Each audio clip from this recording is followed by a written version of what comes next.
We're looking at the hind foot of a stillborn colt. This colt is named Orion. This is his right hind. And what I wanted to show you was just how lax the joints were in this little foal. Now, this little foal, I'm thinking, was probably a month too soon. He was aborted by his mother.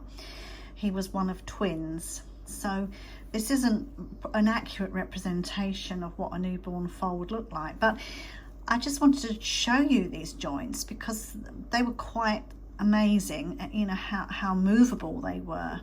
Let me give you your bearings. So this is the hoof capsule here.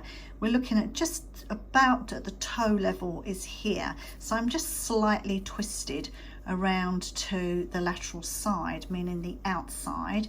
So if I just turn that round a little bit there, you get your idea of where you are. So this is the hoof capsule down here. This is the coronary band around here.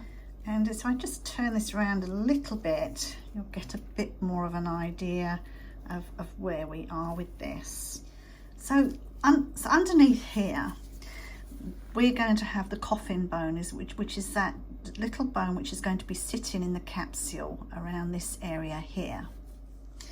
And the bone which is going to attach that coffin bone is going to be the short pastern. And there's going to be a little joint which is going to be somewhere around here. And then we have the long pastern. So the short pastern is just about trying to feel it now. The long pastern is here.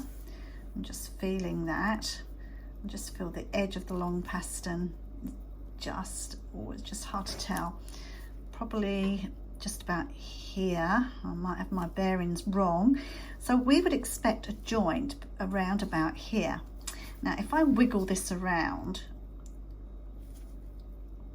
you'll see there's quite a bit of movement in that joint. Now I'm holding on to this part as hard as I possibly can to show you a side by side movement of that joint. And let's just try and turn it round.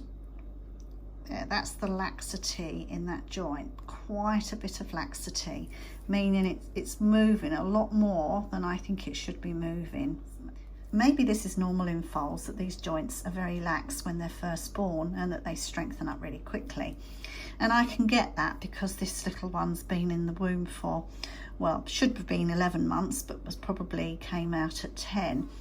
And so the joints have not got a chance to strengthen. And so I quite understand that there's going to be some laxity, but I was actually very surprised how much. Now let's have a look at this joint here. So if we've got the long pastern here, this is the cannon bone here, that long bone. So this is going to be the joint between the long pastern and the cannon bone. So this joint should also not be particularly lax from side to side. I'll just zoom out a little bit.